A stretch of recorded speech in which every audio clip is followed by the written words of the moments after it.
প্রিয় ভাই বোনেরা, আসসালামু আলাইকুম। আপনারা সবাই কেমন আছেন? আলহামদুলিল্লাহ, আমি ভালো আছি। আমি আজকে সকাল থেকে কি করলাম, সকালে উঠে নাস্তা রেডি করেছিলাম, ছেলেকে স্কুলে দিয়ে আসলাম, বাসি কাজ টাজ করলাম। আমি স্কুল থেকে এসে খেয়ে এখন আবার দুপুরে রান্নার জন্য রেডি করেছি। এখানে আমি চিচিঙ্গা নিয়েছি, সাথে দিয়েছি 2টা আলু।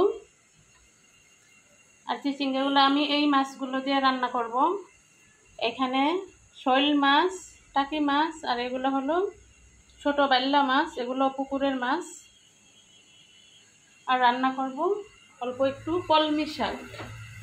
আমি কলমি শাকটা বাপে বসিয়ে দিলাম। আর এখানে আমি এই শৈল মাছগুলো ফ্রিজে রাখা, এই জন্য একটু ভেজে নিচ্ছি।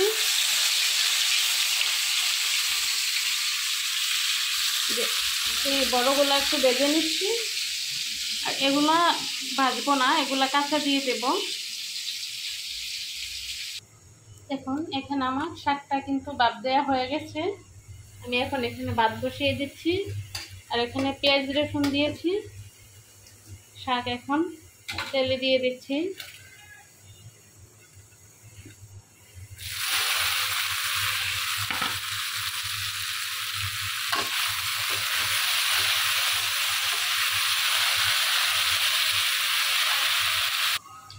এখন আমি আমার চিচিঙ্গা সবজি তরকারিটা বসিয়ে দিচ্ছি। এখানে পেঁয়াজটা হয়ে গেছে, আমি দিয়ে দিচ্ছি জিরা বাটা,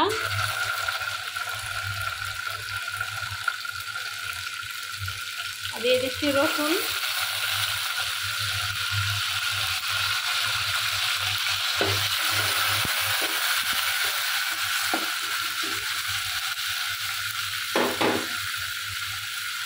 দিয়ে দিচ্ছি মরিচ। যেহেতু এটা সবুজ তরকারি, সবুজ তরকারিতে হলুদ মরিচ কম দিলে ভালো, সবুজ তরকারিটা সবুজ থাকলেই ভালো।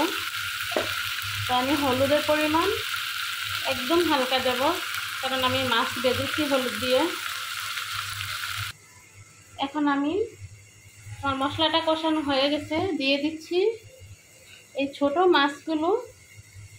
এগুলো একটু হালকা কষায় তারপরে উঠা নিব, কারণ এগুলো ছোট, সবজির সাথে এগুলো থাকলে ভেঙে যাবে।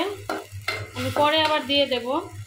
যেহেতু ফ্রিজে রাখা মাছ, সরাসরি কাঁচা দিলে ভালো লাগে না, তাই একটু কষায় নিচ্ছি। আমি কিন্তু এখানে ছোট মাছগুলো উঠিয়ে নিচ্ছি।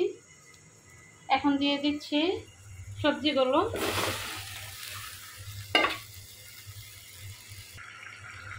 আমার সবজিটা কিন্তু কষানি হয়ে গেছে। আমি এখন একটু পানি দিয়ে দিচ্ছি। যেহেতু মাছ দিয়ে রান্না করব, একটু ঝোল ঝোল থাকলেই ভালো।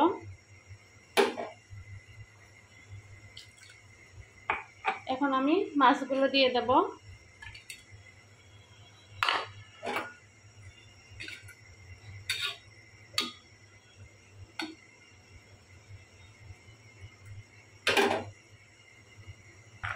দেখুন, আমার সবজি তরকারিটা কিন্তু হয়ে গেছে। অনেকদিন পর আজকে চিচিঙ্গা রান্না করলাম। আমি এখন ধনে পাতাটা দিয়ে দিচ্ছি।